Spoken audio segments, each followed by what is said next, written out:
أعوذ بالله من الشيطان الرجيم. بسم الله الرحمن الرحيم. ومن الناس من يتخذ من دون الله اندادا يحبونهم كحب الله والذين آمنوا أشد حبا لله ولو يرى الذين ظلموا إذ يرون العذاب أن القوة لله جميعا وَأَنَّ اللَّهَ شَدِيدُ الْعَذَابِ. اور لوگوں میں سے وہ ہے جو اللہ کے سوا اللہ کے شریک، اللہ کے ساجی، اللہ کے ہمسر بناتا ہے، اور وہ ان اللہ کے بنائے ہوئے ہمسروں سے اور وہ ان اللہ کے بنائے ہوئے شریکوں سے اسی طرح محبت کرتے ہیں جس طرح کے اللہ سے محبت کی جاتی ہے۔ اور وہ لوگ جو ایمان لائے وہ اللہ کے لیے اپنی محبت میں بہت سخت ہیں۔ اور اگر دیکھیں وہ لوگ جنہوں نے ظلم کیا، جب وہ دیکھیں گے عذاب کو، بے شک ساری قوت اللہ کے لیے ہے اور بے شک اللہ سخت عذاب والا ہے۔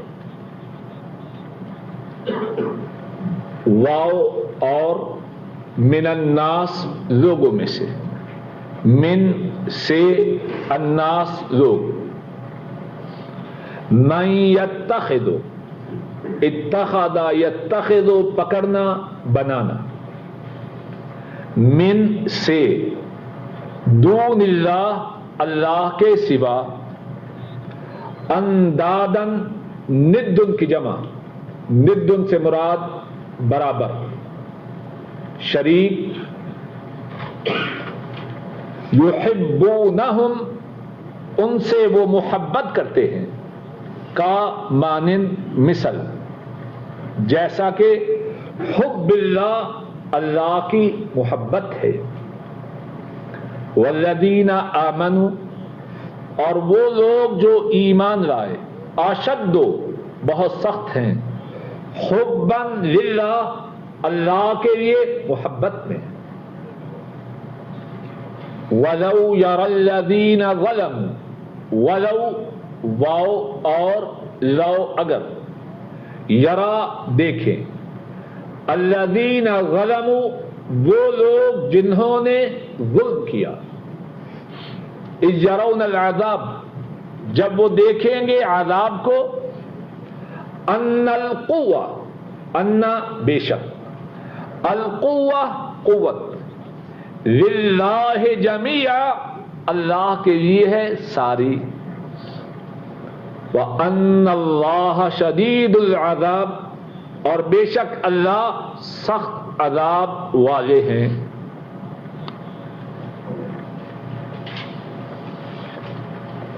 گزشتہ آیت کریمہ میں چند آیات کا، چند نشانیوں کا ذکر کیا گیا، اور وہ ساری کی ساری نشانیاں اللہ کی وحدانیت پر دلالت کرتی ہیں۔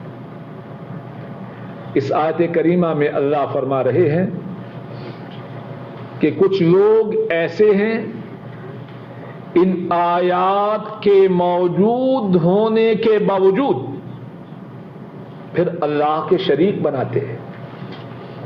کتنے تعجب کی بات ہے، ایسی واضح نشانیاں ہوں، ایسے واضح دلائل ہوں، پھر اس کے بعد وہ اللہ کی توحید کا اقرار نہ کریں، کتنے ظلم اور کتنے تعجب کی بات ہے۔ اور لوگوں میں سے ایسے ہیں جو اللہ کے سوا اللہ کے شریک بناتے. کتنے تعجب اور ظلم کی بات ہے. قرآن کریم میں اور احادیث شریفہ میں اس بات کے متعلق بہت کچھ فرمایا گیا. سب سے بڑا گناہ اللہ کے ساتھ اللہ کا کسی کو شریک ٹھہرانا ہے. صحیح بخاری میں اور صحیح مسلم میں ہے، حضرت عبداللہ بن مسعود رضی اللہ تعالی عنہ حضرت صلی اللہ علیہ وسلم کی خدمت میں عرض کرتے ہیں، یا رسول اللہ صلی اللہ علیہ وسلم ای الذنب اعظم، اے اللہ کے رسول صلی اللہ علیہ وسلم مجھے یہ بتلائیے تمام گناہوں میں سب سے بڑا گناہ کون سا ہے؟ آپ فرماتے ہیں ان تجعل للہ ندا وہو خلقہ، سب سے بڑا گناہ یہ ہے کہ تو اسی اللہ کے ساتھ شرک کرے، اسی اللہ کے برابر کسی اور کو بنائے جس اللہ نے تجھے پیدا کیا ہے. پیدا تو وہ کرے اور پھر تو اس کے ساتھ اس کا کسی کو شریک بنائے. ایک اور حدیث میں ہے، حضرت ابو بکر رضی اللہ تعالی عنہ کو بیان کرتے ہیں، رسول کریم صلی اللہ علیہ وسلم اپنے صحابہ سے فرماتے ہیں الا انبئکم باکبر الکبائر، ساتھیو میں تمہیں ان گناہوں کے متعلق نہ بتلاؤں جو بڑے بڑے گناہوں میں سے سب سے بڑے. پھر فرمایا الاشراک باللہ وعقوق الوالدین، تمام گناہوں میں سب سے بڑا گناہ یہ ہے کہ اللہ کے ساتھ کسی کو شریک ٹھہرانا اور اس کے بعد ماں باپ کی نافرمانی. تو بات یہ عرض کر رہا ہوں تمام گناہوں میں سب سے بڑا گناہ اللہ کی ذات میں، اللہ کی صفات میں، اللہ کی عبادت میں اللہ کا کسی کو شریک ٹھہرانا ہے. اور یہاں بھی اسی بات کا ذکر ہو رہا ہے کہ کچھ لوگ ایسے ہیں کہ وہ اللہ کے شریک ٹھہراتے ہیں، یحبونہم کحب اللہ، اور ان سے ویسی ہی محبت کرتے ہیں جیسی محبت کہ اللہ کے ساتھ کرنی چاہیے. اور بعض مفسرین نے آیت کریمہ کے اس ٹکڑے کی مزید شرح کی، فرماتے ہیں ایک شرک تو یہ ہے کہ اعمال میں شرک کیا جائے. مثال کے طور پر نظر نیاز کس کے لیے ہے؟ اللہ کے لیے. قسم کس کی کھانی ہے؟ صرف اللہ کی.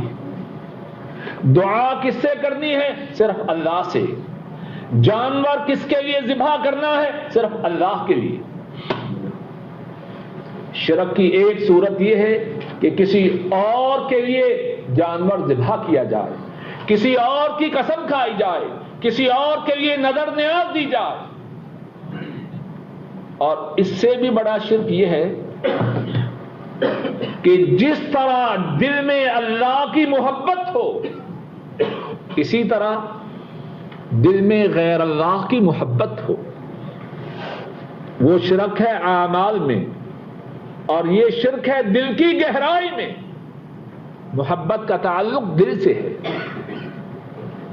تو آیت کریمہ میں ان لوگوں کی حماقت پر، ان لوگوں کی بے وقوفی پر تعجب ہے جو اتنی واضح نشانیاں دیکھنے کے بعد پھر